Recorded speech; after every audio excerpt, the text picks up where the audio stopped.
Hello. Yeah. Hi everyone.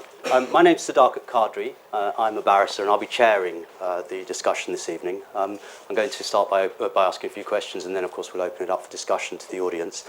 Just a couple of words about my own role and then I'll retreat into the background. I am a barrister, as I say.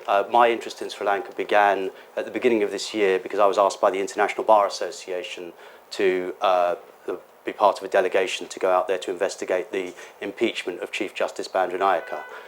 We were refused visas by the government, or the government denied us entry. The government has its own version about what actually happened, but we then hoped again to go in November, and we were again refused entry by the government. But I've focused on the rule of law issues, so that's my expertise. And I should also, as a preliminary matter, say that we've got three panelists here now. Francis Harrison, who made the film. Then we've got Callum McRae, who's made 3 documentaries for Channel 4, which many of you will already have heard of, and relating to the same period, to the end of the war in 2009, the final 4 months of the civil war in 2009. And then we have Sonia Skeets, who's from Freedom for Torture, an organisation which has done, which works all around the world with victims of torture, preparing medico-legal reports for asylum applications and a number of other matters, fact-finding in countries all over the place. I'll take them each in turn. We did ask the Sri Lankan government to send a representative in the sense that the High Commission was contacted. The High Commission responded with a letter. It's the same letter that Frances mentioned at the end of her documentary. I'm not going to read it out here, but it's available for anyone to read at the end of the evening if they want to. It ends with an observation that the QC, who you heard from at the end of Frances's film, Kirsty Brimelow, and her legal opinions, just the opinions of one lawyer, and one passing swallow does not make a summer, says the High Commission. The letter's here if anyone wants to see it. So Frances, if I can start with you. First of all, congratulations. It's obviously almost an inappropriate thing to say in the context of a film as harrowing as that, but many congratulations. You were BBC correspondent, as you said in the film, for 4 years, between 2000 and 2004, I think. And I know that you've also written the book, Still Counting the Dead, which dealt with with eyewitness reports of, I think, 10 or 12 people who survived the last few months of the war. So you've done some very important work in terms of keeping that story in the news, and with the film, you bring that human story bang up to date. I've just got a couple of questions just to kind of kick off the discussion. First of all, there was a question which you asked at the end of the film, which was what is the? I wrote down, what purpose does the torture serve? You asked, and your interviewee said it's to instill terror, which to my mind is a kind of circular response. I mean, of course, bigotry and long-standing resentments, because there were victims on both sides, of course, of on the 26-year war. These things could promote a cycle of violence, but are there other more concrete things which underpin the continuing use of violence and torture by the government today? I think there are multiple arguments for why they're doing this, money being a very large one. I think all the people I met said that their families had paid bribes in order to be released, and quite sizable bribes. We're talking, thousands and thousands of pounds. And that was actually the same at the end of the war when people were detained in the Manic Farm refugee camp. So it's a pattern of taking money, of corruption. And then, of course, when people are released, quite often they're told that they're not actually released, they've escaped, in inverted commas, and that they won't be safe, and they're sometimes actually told to leave the country. So they're being driven out in this way. So I think money, revenge, instilling fear, making it clear, as the interviewee said, that you shouldn't raise your head again and demand your political rights or minority rights. I think also, obviously, a degree of intelligence gathering, but most of the torture seems to happen after people have signed a confession in a language they can't understand. What we do here is that the intelligence is much better now, that people who have picked up and questioned, that quite often the authorities know absolutely everything they might have done. So but often they're also given photographs of people, sometimes in the diaspora, to identify and to give information about. So there is a degree of intelligence gathering, but that is not necessarily connected to the torture. In fact, I mean, as you heard one of the interviewees saying, I said anything, I lied. I mean, you've talked about the financial incentives at the lower level, because people will pay bribes at the lower level. But does that feed into more systematic? Is there?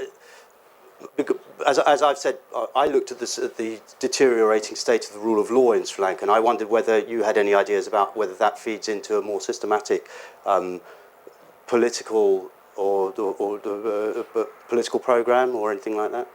Well, I mean, the Canadians have talked about a soft ethnic cleansing program. There does seem to be an element of suppressing people and sometimes driving them out of the country through this use of rape and torture. It's very difficult to say, where the command comes from at the top of the Sri Lankan system, but without an investigation. Without a proper investigation. I mean, you need to know how widespread, how systematic. Most of these victims can't identify the perpetrators. They don't know, they're blindfolded the whole time, and they don't even know what camp they're kept in. So that's a real problem. But of course, this goes on in police stations, and then they do know where they're being held, and we do know who's in charge of the police station. So it is possible to do a lot more investigation into who's responsible for this. And then, almost the flip side of that question, if one looks at the victims themselves,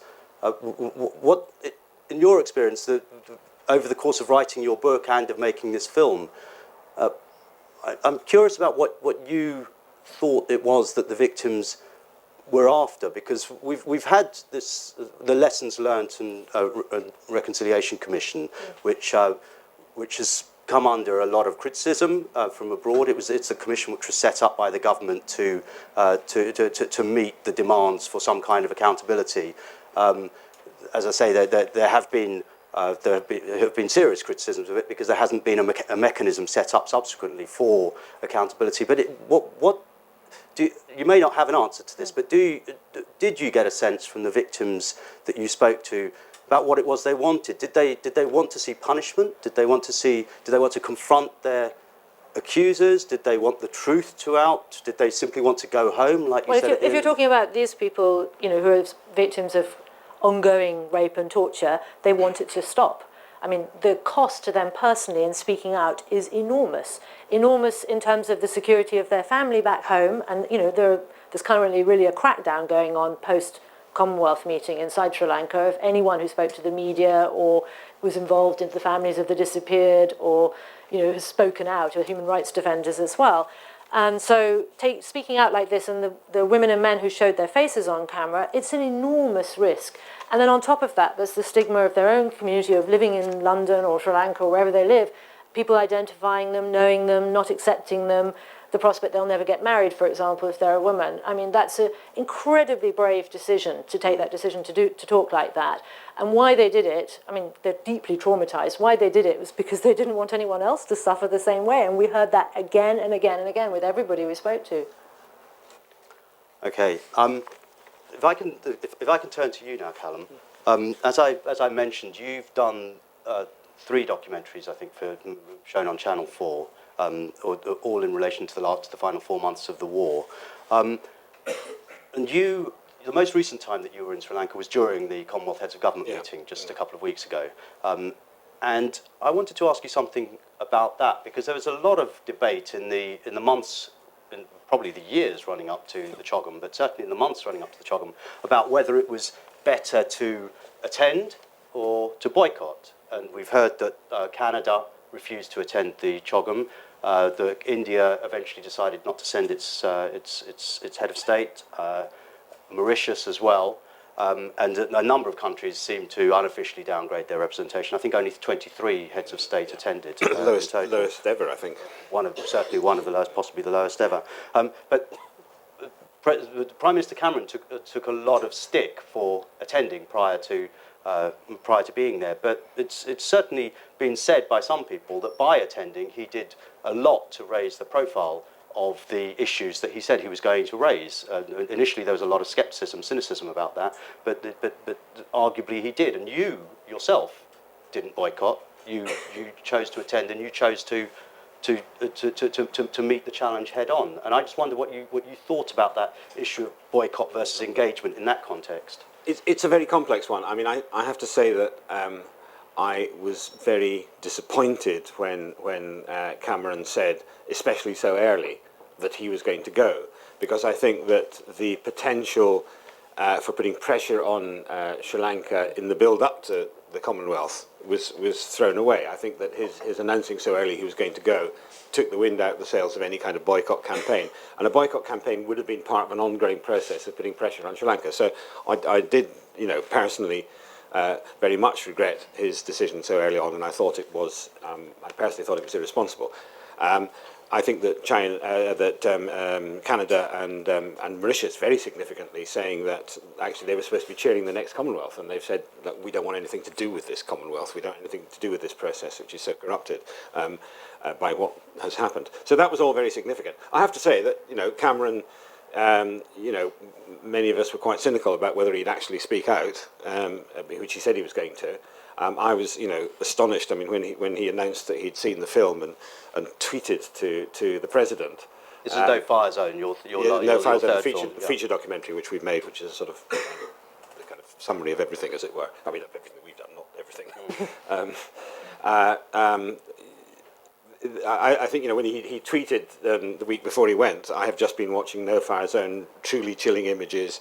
I will have very serious questions to ask President Rajapaksa, which he actually addressed at President Rajapaksa, which is, I think, a diplomatic first, where one head of state communicates with another via Twitter. Is the rumour true that I heard that Haig and Cameron both refused to go to Sri Lanka unless Channel 4 were granted entry? That's what we've been told. So, I mean, he did speak out. I think, and I think we should all be very glad that he spoke out, and I think he did, I think so. Having gone, which I personally still think was a mistake, because I think it wasn't a question of boycotting, it was a question of what you did with that boycott, what you did in the build-up, the pressure that you put on Sri Lanka. That was what was thrown away. He did actually speak out more than I think many of us expected when he was there, and that I welcome. I think that now, of course, what we have to do is keep on the pressure and ensure that what was started then is continued. Mm. And you personally experienced a lot of hostility out there. I found something on the internet. You were called part of the. This is a couple of years ago. The presidential media advisor called you part of the global conspiracy to restart the civil war. And I know that all the journalists out there were given in their press packs before the Commonwealth got wind of the matter a copy of this book, Corrupted Journalism, Channel 4 and Sri Lanka, which is dedicated effectively to rebutting you, I think. And Francis also gets an honourable mention. You get an honourable mention too. Yeah.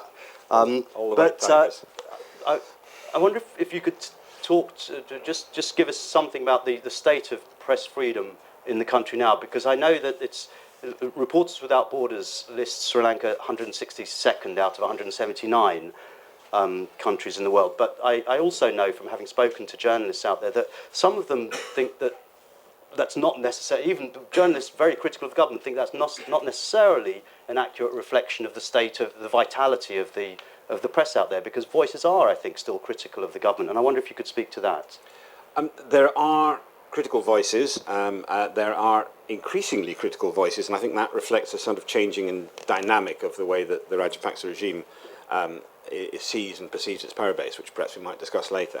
But I think that the way the media is initially fundamentally controlled by terror. And a large number of media workers and journalists have disappeared, been forced into exile, or been killed, and that is just a fact of life. There is also a process of inevitable self-censorship because of that climate. There is also a process of, for example, literally trying to buy up, in effect, opposition papers like the Sunday Leader, and change the kind of management. So there's a whole variety of approaches.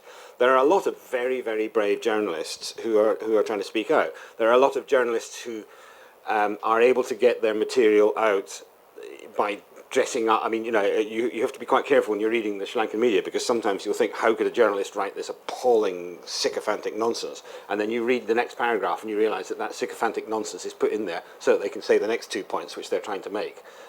So there's a lot of, and that's actually brave and courageous and the best you can do in the circumstances. So there are some very good journalists, I think, operating in Sri Lanka, very brave journalists. So it's a mixed view. But I mean, on the other hand, you've got papers, which are government-sponsored papers, like, for example, the Daily News, which is a government-owned newspaper, which just writes the most appalling rubbish. I mean, they did, us white tigers up here are particularly targeted constantly, despite our clear criticism of the tigers. And there was one article that was published in the Daily News which specifically described me in my office in Channel 4, which I don't have because I'm a freelance journalist, meeting with Adele Balasingham, who is the wife of one of the leaders of the Tigers, who I've never met. And it quoted from, this is in a large investigation, which was read and believed by people in Sri Lanka, quoted from emails I'd received from my Tiger commanders, instructing me that you're going to do these 3 films, you're going to time them each before this. An absolute appalling nonsense. But it's completely... the lies are so extraordinary and so beyond kind of mockery that but people believe them. It's worth noting too today that Reporters Without Borders has given an award to Udayan, the Tamil paper in Jaffna that's sustained 37 attacks so far, and its printing press is being burned, and that was the one that Cameron visited. The one that as well. everybody visited, and that's obviously a really important thing to do because it affords them a certain degree of protection, perhaps one would hope. Are you able to communicate with journalists in Sri Lanka or not effectively? I do talk to some people, not necessarily journalists, but others as well. But I'm quite careful about doing that, so I don't want to put them at risk. I mean, the mere fact of speaking to someone like me, long distance or Callum, would be enough to get them into trouble. And Callum, did you find that journalists did speak to you when you were in Sri Lanka? Yes, I mean sometimes journalists did speak to me. Lots of journalists speak to me. Some very hostile, and some who clearly were glad of the opportunity to get a different message out. I'm not going to tell you which was which, but I mean it is not. There is still the opportunity to talk out, and I think this comes back to what I was saying. There is also this change of culture, I think, in Sri Lanka just now, where the government is increasingly abandoning its attempts to sort of present itself as a government based on a kind of liberal consensus. It is increasingly building its support around the army and around a kind of ultra-nationalist, really what would in the rest of the world would seem like an ultra-right-wing kind of ultra-nationalist kind of xenophobia, and an increasing willingness to kind of just openly abandon things like taking the Bar Association with them, taking the lawyers with them, who are now kind of openly in revolt. And it's it seems to me, quite a dangerous and quite a sinister polarisation that's going on. That's something which maybe will arise during questions. Sonia, if I can now turn to you, ask you a couple of questions. You're the policy and advocacy manager at Freedom from Torture, and as I've said, that's an organisation which deals with countries all over the world, so not just Sri Lanka. But I understand you've, from my homework, that you've done at least, I think, 200 reports on Sri Lanka in the last few years since the end of the war, and I think last year Sri Lanka overtook Iran in terms of referrals. It's the largest. It's the single country which gets the largest number of referrals in the world, and you're based here, and it's with asylum applicants that you often deal or primarily deal. And I know that one of the arguments that's often put forward on the government side is that these are fake applications, and this is often why these allegations of torture are made, because they're part of the process of applying for asylum, etc. And so people are trapped in this world of lies, which they then need to maintain. But there was a very important case in the summer, the country guidance case, which was for non-lawyers in the audience, which is probably most of you.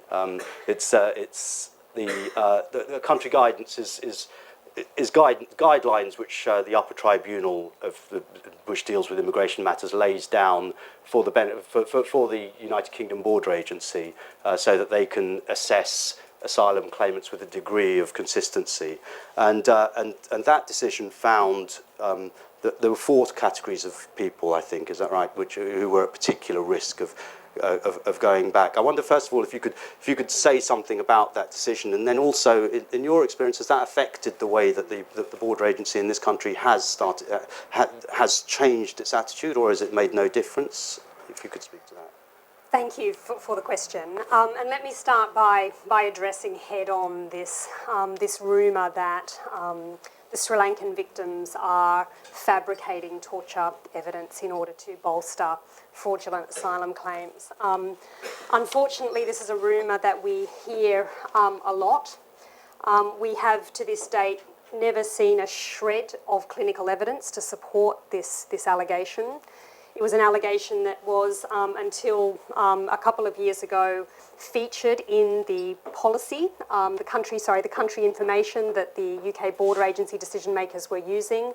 When we challenged that on the basis that A, the source of this allegation was the Sri Lankan intelligence services themselves, and B, that no clinical evidence had been presented, the UK border agency finally agreed to remove that allegation from the country of origin information, which is very significant.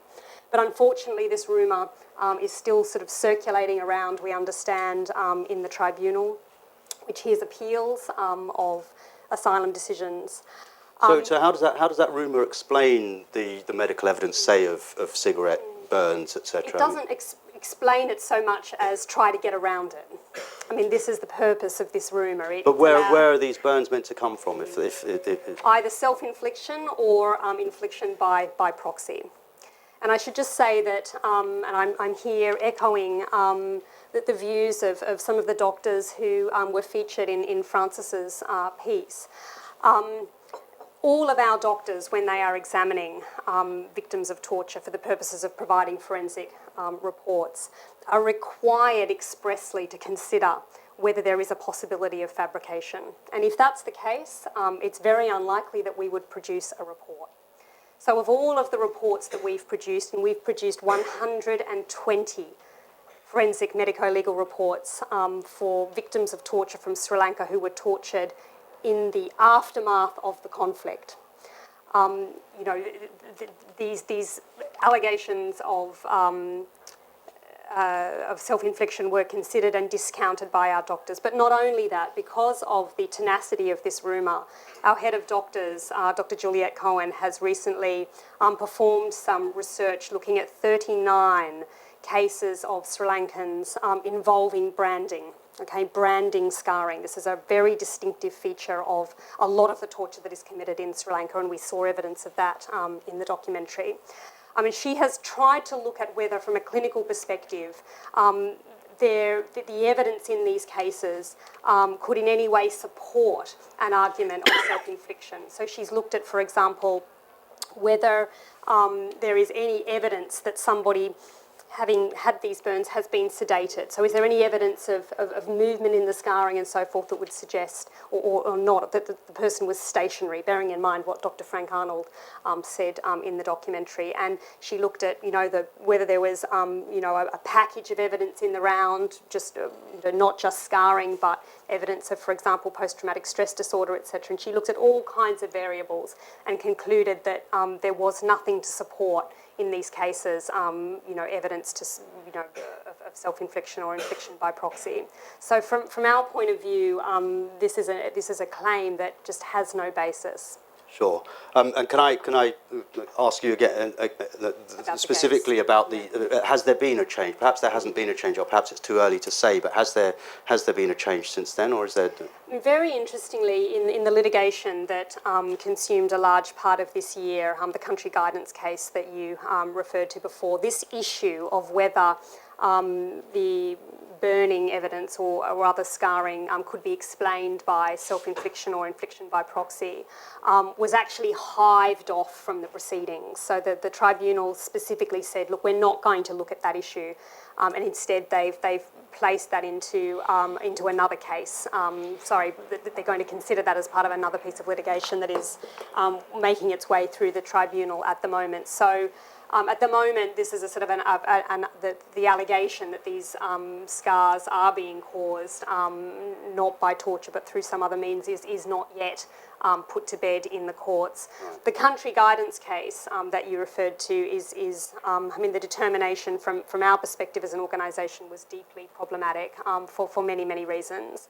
Not least the handling of the evidence that we had put forward about, and this is something really troubling that I'd like to impress on you all tonight about our evidence. We have had now more than 50 cases referred to us for some form of clinical services involving people who have been tortured after returning to Sri Lanka in the post-conflict period from the United Kingdom. Can I ask in relation to those, is there a pattern? I mean, where does this torture take place? Where does it? All over the country. The number of the cases that we've looked at in detail, numerous police stations, military facilities, intelligence facilities, etc.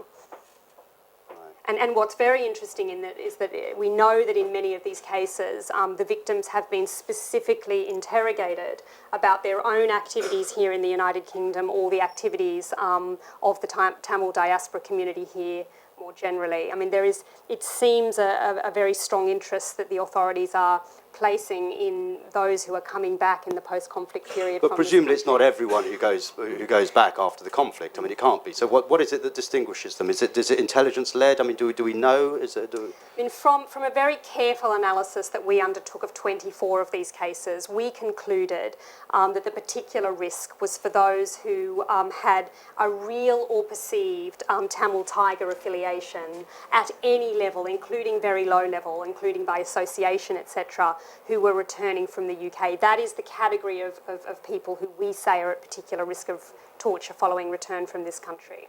Right. And I also found cases from other European countries where people had been rejected for asylum, people who had this connection with the LTT in the past and went back and were tortured. This is over the last year? Yeah. In recent months? Yes. I mean, just a sort of another point on this. I mean, don't take our evidence, as the only evidence out there on this. I mean, we filed a Freedom of Information request with the UK Border Agency here to find out whether any of the people who'd been forced back by the UK as refused asylum seekers, had returned here and then been granted protection, in which case, in how many of those cases were torture allegations following removal found credible. And we were astonished to receive a response conceding that up to 15 cases of that sort existed. And suddenly, the minute that Freedom of Information response dropped, suddenly government ministers in both the Foreign Office and the Home Office stopped repeating this line that they had until that point been running all over the place, that there was no substantiated evidence of torture following removal from the UK.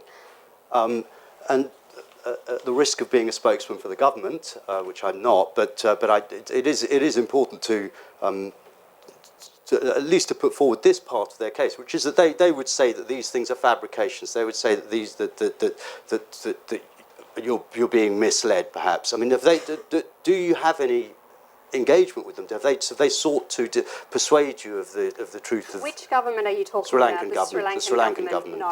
No. We have sought engagement with them on this. We have sent to them our reports based on the study of our forensic reports and have received no response ever. Right. And then just one final question before I'm going to throw it open to the audience. And this is, I suppose it's really for all of you. There have been some online reports which I've seen just over the last couple of weeks since the CHOGM ended, that several of the people who met Prime Minister Cameron and who put their heads above the parapets effectively during the CHOGM have been visited by the security forces. I don't think there's been, I certainly haven't read any reports of anything more than that happening as yet, but I wondered if any or all of you could speak on that, if any of you know anything about that specifically. I mean, I can talk about, certainly, I know of several cases that I think are connected to people who either gave interviews to or assisted people working for the British media. So it could be the actual interviewee, it could be their family members. I know of several cases in the last week or two where people have been questioned, harassed, and so forth. And then on top of that, of course, the more public cases, I mean, I can't give you details of those ones because they're, obviously at risk, but more public cases where people have been threatened or intimidated because of their role in demonstrations of the families of the disappeared, for example. And today there was a report that the government is going to mount a census to assess the number of people who died at the war. That was the last question, last point, your last one. Yes, I mean, obviously, I think that's problematic because last year they did a census of people who died in 2009 and they found that only 8,000 people died, whereas obviously the UN panel of experts report talked of 40,000 and the internal inquiry by the UN talked of possibly 70,000. So I think there's a very serious issue of credibility about the Sri Lankan government yet again investigating itself, aside from the fact that there are whole families who've left the country or whole families who are dead, and there may not be anyone to testify to what happened to them. I mean, just on you alluded to it. I mean, the Sri Lankan government has an endless series of presidential commissions and inquiries which they have mounted, which have then either not reported, or either been whitewashed or not reported, or been covered up. I mean, the trouble is that the pattern, and I think we'll see a lot, and we have to be ready for this over the next few months in the build-up to the UN. I think we're going to see a lot of things being offered. I think that a spurious Truth and Reconciliation Commission may be offered with the unfortunate help of South Africa, which will be used as an excuse to prevent things happening. I think that I'm sorry, we know from the pattern of everything that they've done in the past that when they announce an inquiry such as this, you can almost guarantee it'll be totally spurious, and if it isn't spurious, it won't be published. I think that's fair, isn't it? I think there's no transparency about who's actually doing it. 16,000 Census Department surveyors, but there's no transparency about the form that's being used, whether the questions are loaded, what the remit is, and actually to have credibility. And it's a very good thing to have a census of how many people died during the entire phase of the war. I think it's an incredibly positive thing if it could be done in a transparent and credible way. But, for that really to have any meaning in Sri Lanka after all these things we've talked about, it would have to have some sort of international, observer involvement, supervision, however you put it. But to announce it on the day that you start, it doesn't really suggest that you want that. And presumably it can only be a first step. I mean, counting the number of people who died is one thing. That's a really important one. You've written a book called Still Counting the Dead, so of course you think that. In any event, I'm now going to throw it open to the floor. Just one preliminary remark before I do. The Civil War obviously produced victims on all sides over the 26 years, and I know from experience in this subject, my limited experience over the last year, that it does raise heated passions. And all I would ask is that civility be maintained. Feel free to comment, but keep your comments very short, hopefully questions, and address them to specific members of the panel or to the panel in general. Yes. Yes. There's a microphone's coming around. I have just got a note, Pastor, from the back, saying that there is a young lady here who ended up in the camps, and where many of her friends, young girls, were raped, and some of them never returned to the camp. So she's here. Her parents, the family had a lot of problem. Her father and brother were arrested by the CID and tortured, and she's here. Okay, thank you very much for letting us know. So you're speaking for her? You're speaking on her behalf then? Yes. Yeah. It's this lady there. Can she? Sorry, would you? Are you merely registering the fact that she's here, or does she? Would she like to speak? She's got a question. Oh, of course, please. Yeah. Sorry, I thought it was. She's actually written a statement here about what has happened to her, and the question is, she says she's in the audience, and she says, "When will I get justice? Could you please present this on behalf of?" So it's a call for justice. Okay. Thank you very much for that. If we can just pass it over to. Did you wanted to ask? That was your question. That's your question. Oh, thank you very much. Thank you. Would you like to say some more? If you feel free, if you would like to say some more. No. Okay. Thank you. Over there. This is a question to Francis. I just want to know that you said that you reported between 2000 and 2004 in Sri Lanka. I believe personally that the amount of torture cases was significantly low at that time. So in my personal opinion, that I think that this is a fundamental breakdown of the judicial system in Sri Lanka. There is no observance of what's going on. Why isn't the international community doing anything about this rather than trying to take things to court? Why don't you observe what's going on now? Why isn't there's no action about that? Why isn't the media talking about that? You're asking one of the few journalists who does talk about it, so it's quite difficult to answer your question. I share your frustration on all fronts. I mean, there was torture. To be fair, there was, quite a lot of torture in police detention in 2000, 2004. There was a lot of that, but I think what we're seeing now is substantially different. It's much more organised. Of course, the police torture still continues, and we know from actually other films and reports that torture of criminal suspects, including Sinhalese and Muslims, not only Tamils, occurs as well. Over there. Hi, Richard Gowing, former volunteer at the Sri Lanka campaign. I think it's inconceivable that the rape and torture doesn't amount to crimes against humanity. But just in terms of making the strongest case possible, can you say a little bit more about what it means for these crimes to be systematic? You note that they've occurred in official offices like police stations, but is there any other evidence in terms of building links between these crimes and the actual regime that you can sort of expand on? Well, I can start if you want. Or do you want to do it? Both Sonia or Francis, or Callum. Well, you're the lawyer in a way, but I'm chairing. Okay.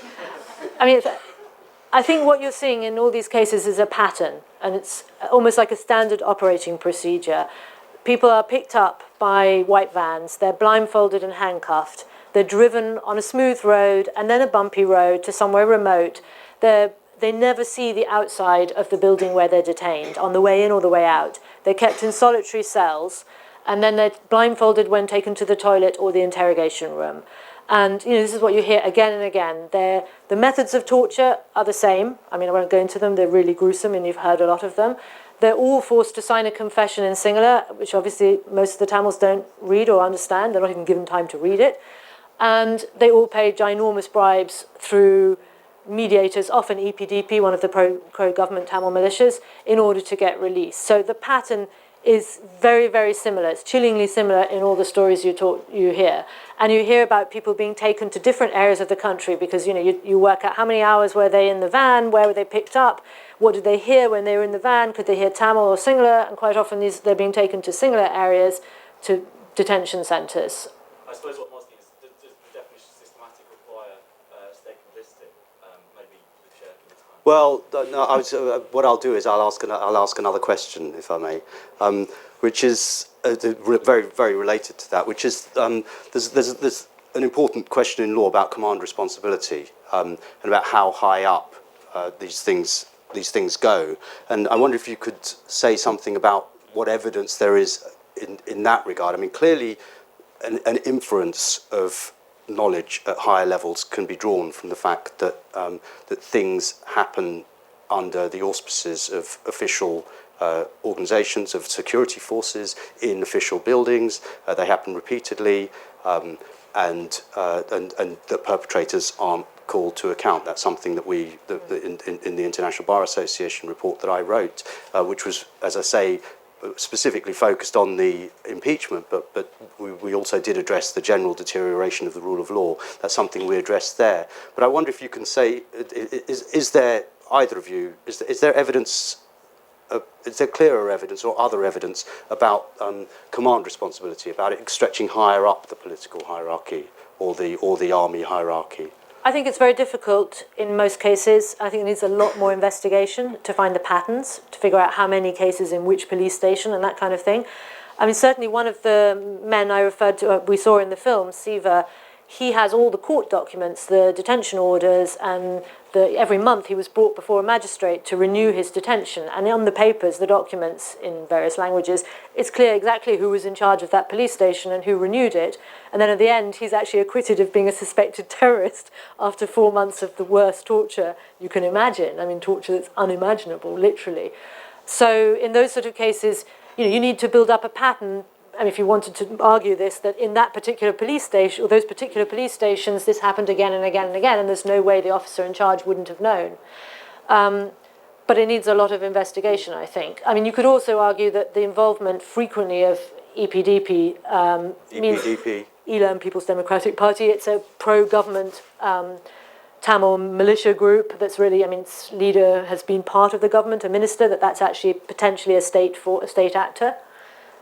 So basically, you're saying that what's necessary here is an investigation, and given that it's potentially the state which is involved and which is potentially the state employees are potentially in the dock, it shouldn't be the state which is conducting.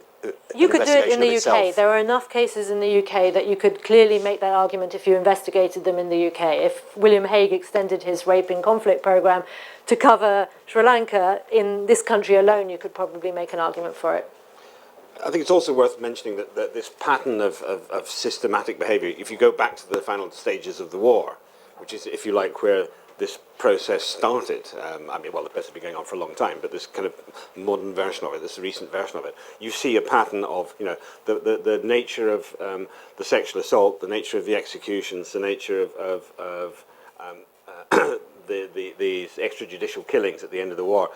Within an army as disciplined as the Sri Lankan army, in a sense it's much easier to demonstrate there the clear command responsibility, that this is a pattern of behaviour, it's a pattern of executions, it's a pattern of executions in a disciplined army. You can trace the responsibility and the command right to the very top, and the top in Sri Lanka means up to the president and his brother, and it's easier in a sense to his demonstrate brother, it then. There are three brothers. So. There are three brothers. There's Gotabaya Rajapaksa, who is the defence secretary, and his brother Mahinda Rajapaksa, who is the president. I think you could also make a case potentially in terms of the rehabilitation centres. I mean, I documented 7 cases of torture and some of them sexual abuse as well, from the rehabilitation programme, but there were 12,000 people in those centres. If you actually looked at more cases and you documented them, then it's very clear who's in charge of which centre at which time. And I think then you could be very, very much more precise about who was responsible. Sonia, is there anything you'd want to add to that? Maybe just two points. Firstly, to just, I guess, say that by reference to the clinical evidence that we hold, we are also seeing these remarkable similarities in the patterns of torture, in the circumstances in which people are being picked up, where they're being picked up, who they're being picked up by, who they're being tortured by, etc. So there is just something very important in that. Secondly, just a point, I guess, distinguishing between the sort of international criminal law context, where establishing things like command, responsibility, etc. is very important. And then on the other hand, accountability for human rights abuses in that area of law, where you don't need to establish that same level of kind of, chain up to the top, etc. Sure. And I think that, for our organisation, we've worked really hard to try and inject the evidence that we have into human rights accountability processes at the UN level. And, Sri Lanka has come up short every time their record has been looked at. Come up short in what sense? Meaning that, treaty bodies attached to particular human rights treaties have, issued very damning concluding observations and recommendations, expressing very, very deep concern about the volume of evidence coming into them about torture and other human rights abuses. Which bodies are you talking about? Navi Pillai? The Committee Against Torture, for example, has, over the last couple of years, issued a number of reports and follow-up letters, making very, very sort of strong representations to the Sri Lankan government on its torture record. Sri Lanka's coming up next year before the Human Rights Committee which will similarly be looking at torture and a much wider range of human rights abuses. So I just sort of make the point that this kind of very, very difficult task of establishing command responsibility and so forth is not required where you're trying to establish state accountability, state responsibility, for human rights abuses. And I just think that that's a part of the discussion that needs a focus sometimes as well. There's a couple of questions there at the back. Hello, my name is Pramila Krishna. I come from Tamil Nadu. I'm a principal correspondent of Deccan Chronicle newspaper. First, I would like to thank all of you for having this program. I'm very much impressed, and my wishes for Francis for that film. Actually, I noticed one thing. You talked about the abortions. Is it very illegal in Sri Lanka to have abortions? And is the organizations, the voluntary organizations, are helping the women to get aborted? Is there anybody supporting the women? Yes, it's illegal to have an abortion if the woman's life is not in danger. So they're breaking the law by helping them, which is why that woman you saw on the film couldn't show her face and her voice. So yes, there are some doctors who help quietly, but it's still a major problem. I'm sorry, I have just one question for Ms. Macklin. So what's the reaction among the journalists, the fellow journalists, after the video of Isai Priya was released? What was the reaction among the journalists? In Sri Lanka, you mean? Yes. Isai Priya, by the way, in case you don't remember, was the journalist who was shown in the film alive and then dead. I mean, in Sri Lanka, it depends which journalist you spoke to. I mean, there are an awful lot of Sri Lankan journalists know what's going on and are doing their best to try and get that information out. I mean, the problem is that this Isai Priya footage, rather like the stills of Balachandran Prabhakaran, the 12-year-old son of the Tamil Tiger leader, alive in both cases, on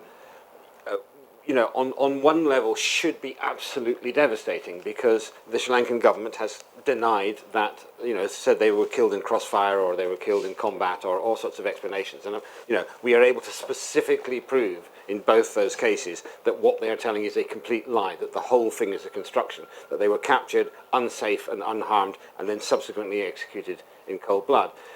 This should be absolutely devastating. But in the context of Sri Lanka, it doesn't seem to be, and there's a kind of, I mean, part of the problem is that there's the legacy of the war, the suspicion, the division is so profound. The perception that the widely held perception that the Tamils and the Tigers are indistinguishable, that the Tamils are, as an ethnic group, are traitors and enemies to Sri Lanka, inherently and by definition. That has created such an extraordinary climate of hostility that, in a sense, nobody actually really, the supporters of the government don't actually really care if Isai Priya and if Balachandran were captured and then executed. That's the problem. There's that kind of culture of impunity, and that the defeat of the Tamil Tigers and by extension the continuing defeat of the Tamils, as it's perceived, not as it, is so much a part of the makeup in Sri Lanka just now that, in a sense, even when you get the truth out like that, it doesn't actually have the impact you might hope it would. But isn't there a sense that when a version of events has become sanctified, it's very difficult. What people care about is being caught in an untruth or being challenged on the version of events. That's what's the. I mean, the Sri Lankan government doesn't actually care. I mean, you've got to remember the Sri Lankan government was insisting at the end of the war that not a single civilian had died as a result of government shelling. They were insisting that every single Tamil civilian had been rescued in this heroic humanitarian operation. Well, they were saying, though, isn't it more accurate to say that they said that they didn't bear the responsibility for the deaths? That's come on more and more, but actually at the time, in April, I think it was Boglagama, it's revealed in WikiLeaks, very specifically said that not a single civilian had died as a result of government shelling, even in crossfire. And the government quite seamlessly slide from that saying, okay, perhaps 7,000 died or perhaps 8,000 died. The problem is so profound, and the truth is so almost irrelevant in this context, and that's why I think, you know, the idea that the Sri Lankan government could somehow mount some kind of credible inquiry, or that Sri Lanka is capable of mounting some kind of credible independent inquiry into what happened, it cannot happen. You know, it's demonstrably not going to happen. A, they're not willing, and B, of course, now that they've effectively destroyed the independence of the judiciary, they're not actually capable of it, technically, either. Someone was waving their hands in the back row as well. I can't remember. Yes, yeah. Can we take 3 questions then? Just to identify one person on the panel who you'd like to answer the question, if you could. Well, I was just passed this statement by this gentleman here, I think because he wanted someone to read it in English. I guess there's not really enough time to read the whole statement, but basically he's saying that he came from Sri Lanka only a couple of months ago. His father was killed after getting into an argument with the EPDP leader over having to sing the national anthem in Sinhalese in schools, and after that, so that happened in 2010, and he tried to pursue his father's death legally, and he was arrested by the army in March 2012 and tortured and sexually abused, and so he's just arrived in September of this year in the UK, and he just finishes his statement by saying, "Can the world help me to get justice?" So Thank you very much for that.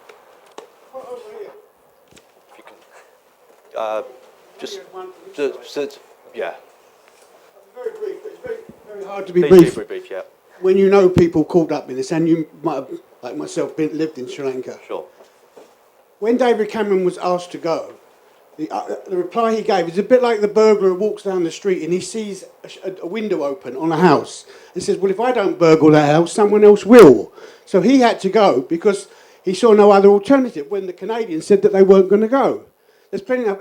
Maybe he's been moved by the number of Tamils who've come and lived in this country. Some petty bourgeois types who've bought small business shop corners and turned them into multi-million-pound businesses and joined the Tory party. Sure. But the one thing, I will shut up very quickly because there are many other people who want to speak who come from Sri Lanka. The last bit in the movie, in the documentary, which said that they, in the camps, they was offering inner peace and other things as reforms. Why didn't they offer it at the beginning in '83, and none of this would have happened? All the Tamil community was asking for was parity with the Tamil community of southern India. Okay, thanks very much. If you could just pass it forward to the gentleman. I'd like to know about, there are many evidence and things happens and still continuing. Why should we can't go for ICC to at least for the that's it.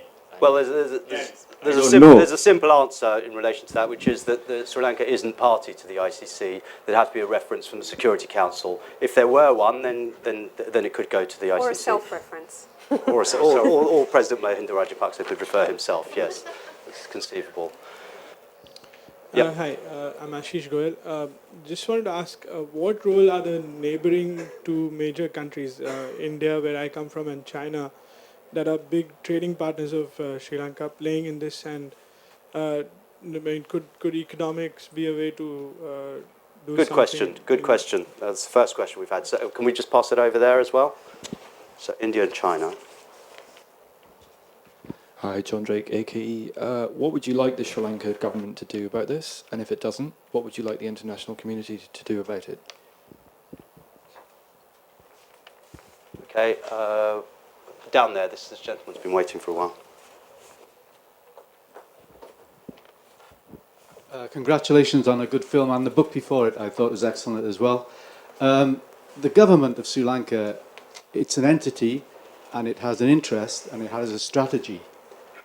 And it is building a case, which you yourself have said, they print things that are ludicrous in the paper, but people believe it.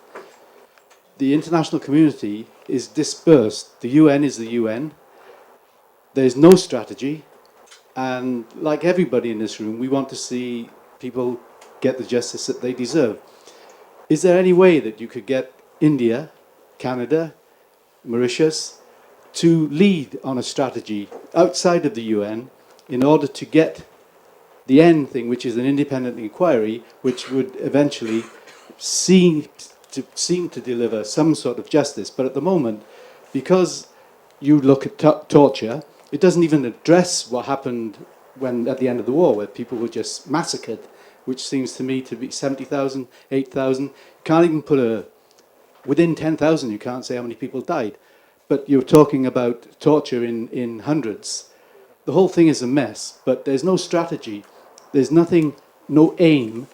What are we trying to do? Why are we doing it? And when are we going to do it by? And who is going to pull these levers? And it seems to me that Canada didn't do something, but what are they going to do to help? Same with India. India is a big neighbour. It's a big power in the world, bigger than Canada. Okay, all those questions seem to overlap. I've got 3 questions there, and I wonder if you could all just speak to them in turn. The first question related to the position of India and China. Well, can we start with that one? Go backwards. Well, you can start with them in any order. But India, China, Sri Lankan government, and the international community. What should they do? And then the last question. So. Okay, I mean, they're all huge questions, India, China, so it's really difficult to do justice to them in the space of time. But I think, obviously, what everybody's calling for is an independent international investigation, and there's a hope that that may happen, at least from the British perspective. Britain may support that by March if there's no progress in Sri Lanka. But it's also worth noting that a commission of inquiry won't actually have punitive powers. So it'll put on the record what happened in the end of this war, but it won't necessarily bring justice to the people who have suffered so horribly, really.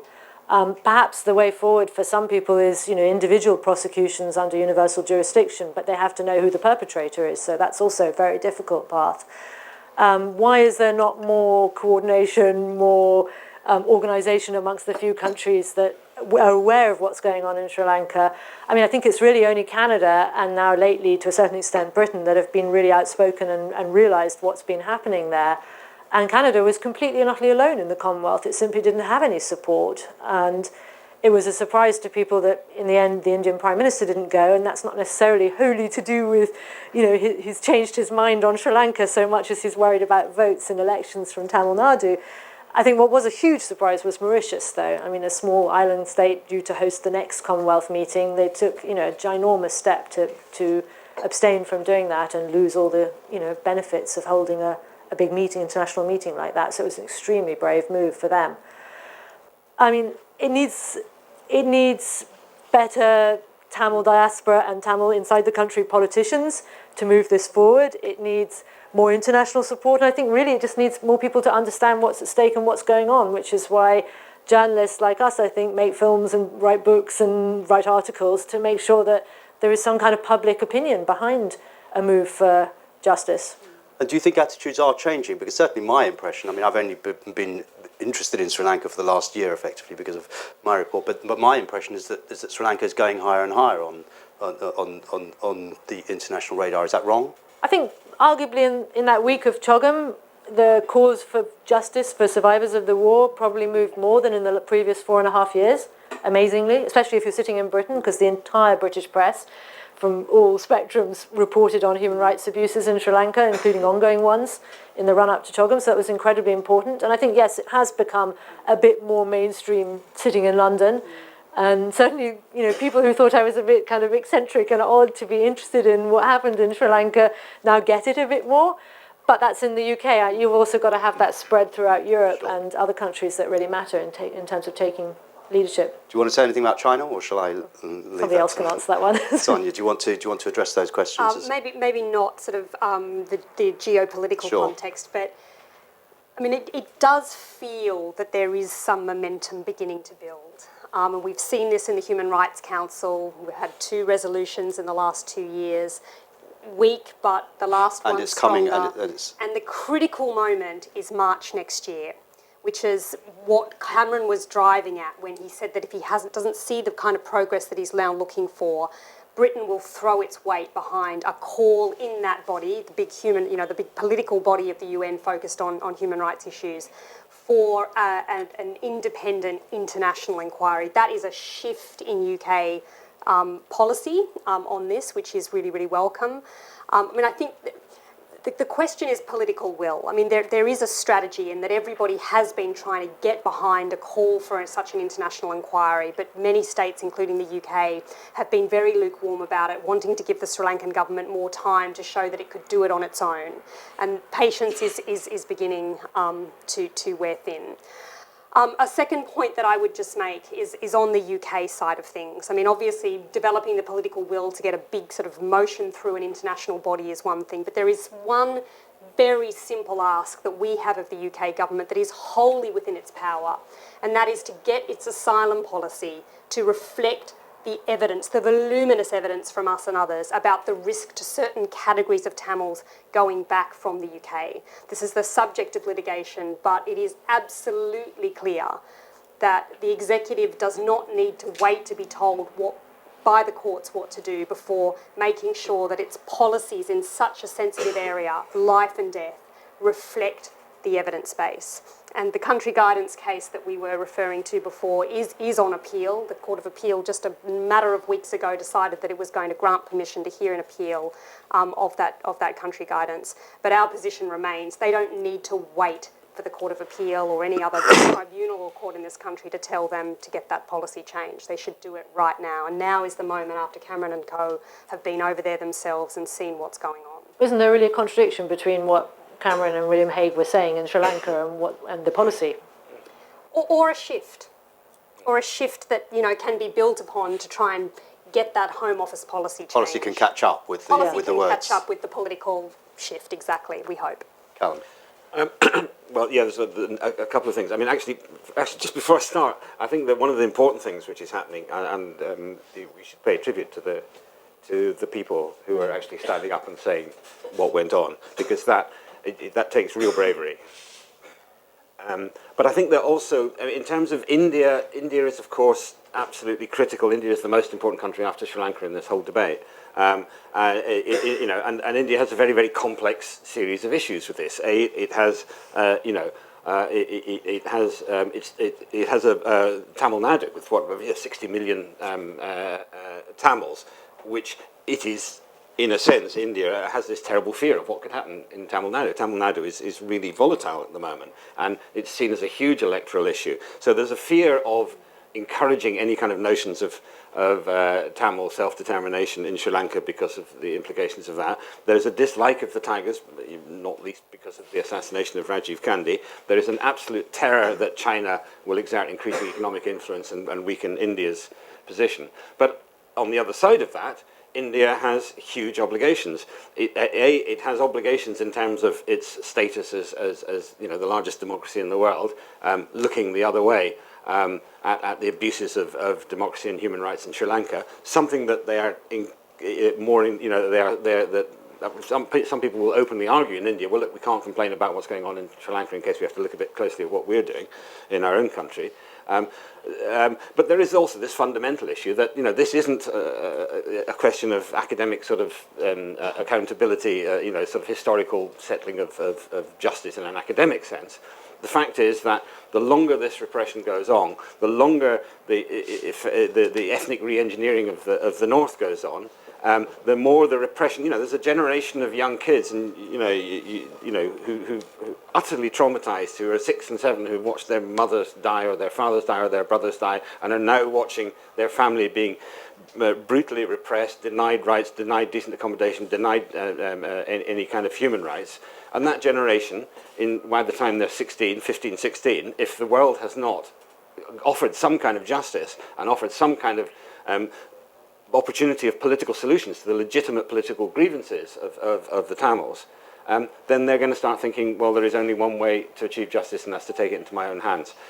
And that is a hideous prospect, for everyone. And also, it's a strategically incredibly dangerous prospect for India, which is why India has to confront this, and India has to address this and can't escape from it.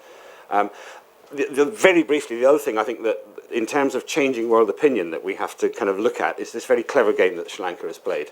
Sri Lanka hid behind the war on terror throughout the period of the end of the war. It used the language of the war on terror, and the rest of the world, which didn't like the Tigers, effectively, stuck their fingers diplomatically stuck their fingers in their ears and hummed loudly and closed their eyes, while and hoped, as Sir John Holmes, is actually the UN Humanitarian Commissioner, has actually admitted, hoped that not too many people would die in the process of getting rid of the tigers, which is an appalling abdication of responsibility and duty to protect and all the rest of it.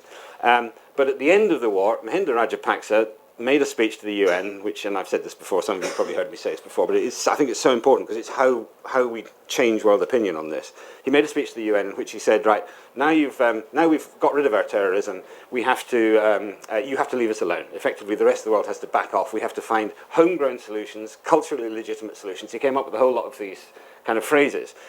And basically, he made this kind of fake anti-imperialist, anti-Western kind of rhetoric, which, you know, makes a lot of sense to a lot of non-aligned countries, to African countries, Asian countries, South American countries.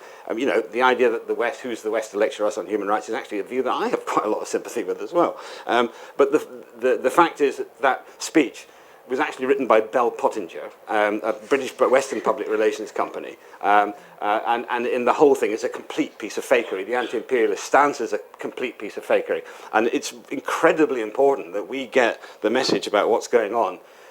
You know, and that's why, in a sense, Cameron, it's great that Cameron's done it, and we need to push him to go on being even harder and harder and harder. But actually, you know, we've also got to look at the non-aligned countries, the African countries, the Asian countries, South American countries, and really get the message through there that this isn't about some kind of Western-imposed notions of Western values. It's actually about fundamental humanitarian law, fundamental human rights, and fundamental need for justice. And, you know, and you go to Argentina and you talk about the disappeared in Sri Lanka, and they instantly know what you're talking about. But we need to get that message to those countries. Sorry, that was a bit of a rant, but...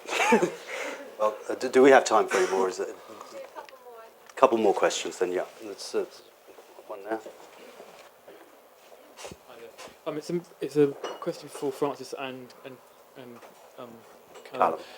You mentioned Buddhist fundamentalism in another phrase. I mean, could either of you talk about, I mean, the situation from the other point of view and the rise of Buddhist fundamentalism and the Bala Sena group, and in a way, there's a kind of these two things fit together, don't they? There's the rise of fundamentalism, and then these horrific abuses that have gone on for decades, really, just in different forms against the Tamils. So, could you talk about that briefly, at any rate?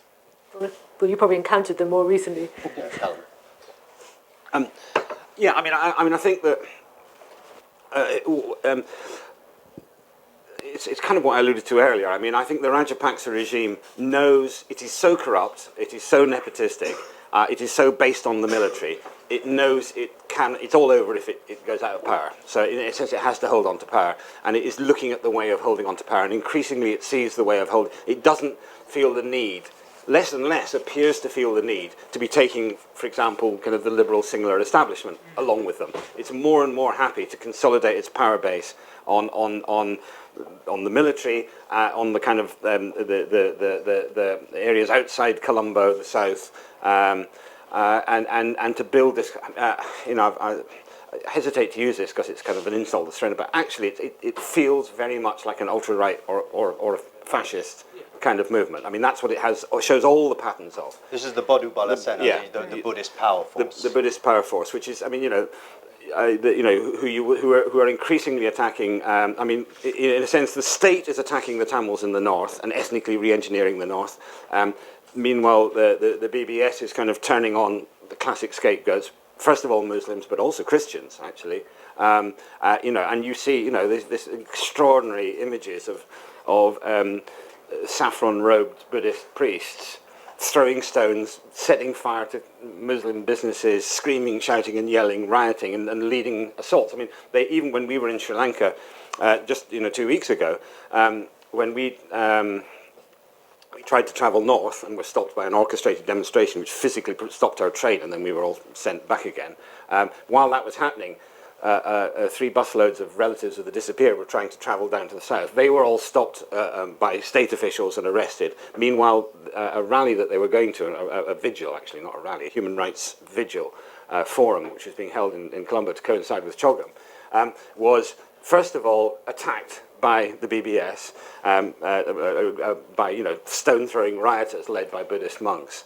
And then as they went away, the military, the police came in and then said that they were going to arrest all the relatives inside, and they wouldn't let them go because they were all suspected terrorists or Tamils, as the word means the same in Sri Lanka apparently.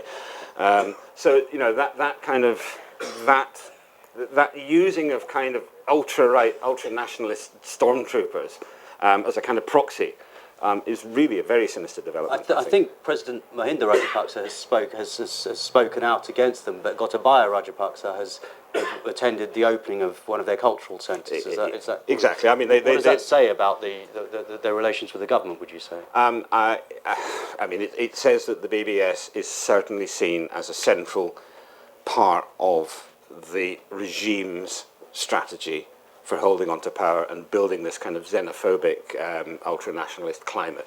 And yet Rajapaksa has spoken. Of course he has to speak. Of course he has to. I mean, the whole point of having a force like that, which you can disown, is that you can disown it whilst actually still using it. I'm very cynical about his distancing of himself from that, and I think that his brother Gotabaya is much more of a realistic illustration of the relationship. His brother being one of the four brothers who are in government, who run the country. Yes, going back to the nepotistic point. Indeed. I think, I mean, you touched on the issue of Muslims, but that is one of the really serious worries about the future of Sri Lanka now, not only the situation of Tamils, but from people I talk to inside Sri Lanka, they're really concerned about the number of attacks on mosques and on Muslim businesses, and concerned that at a certain point, Muslims may fight back, or other people may exploit them, and there may be some sort of front that fights back that isn't actually the community in Sri Lanka, but somebody that's sort of inciting trouble, agent provocateur, as it were.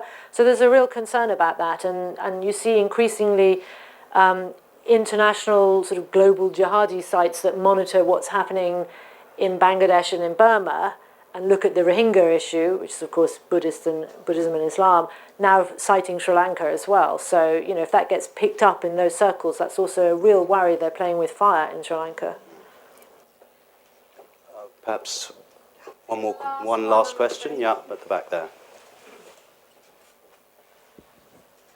Just a quick point before we're so quick to praise David Cameron. It's probably worth pointing out that a really big donor of the Conservative Party is a company linked quite closely to Rajapaksa, so I'm sure he has some ulterior motives, as always. And also, in terms of the hundreds of thousands of Tamil people who have disappeared, I've read and tried to find as much as I can about where they might be, but there's just such little information about it. And I guess to Callum, you've probably been there more recently. Are they in military camps? Do you have any idea where they might be? I mean, how can 149,000 people disappear? I mean, we don't know. I mean, that is, a lot of them are dead, undoubtedly. Some of them escaped. Some of them made it to India, and a lot of them are dead. And we don't know how many are still in captivity. We know that there are something like 6,000 named individuals who have vanished. Whether they are still alive or whether they That's a different thing, though, because I think she's referring to the 147,000 people that the Bishop of Mannar mentioned that are missing from government statistics at the end of the war. So that's more or less separate from the yes, absolutely. I mean I mean, we don't know is the answer, and I think that that in itself is extraordinary in a country. I think you can say that a large proportion of them are dead, and then some people have moved to other parts of Sri Lanka. People who were in the Vani may well have gone back to the east or to the south, and then some have fled, are in southern India, Malaysia, Far East, and Europe. But still, it's, I think, incumbent on the Sri Lankan government to explain why there's such a huge discrepancy in their own figures between before the end of the war and after the end of the war. And I mean, the story you revealed about the World Bank as well, its estimates of, I think it was 120,000, was it? I mean, easily 100,000 people missing from before and after the war when you compare the government data, and there were similar incentives in both batches of data to inflate, so that was really worrying. And the fact that a country like Sri Lanka, which is actually sophisticated, has censuses, has electoral rolls, the fact that there is such a huge gap in everybody's knowledge, the fact that nobody knows, is in itself an absolutely astonishing indictment of the government.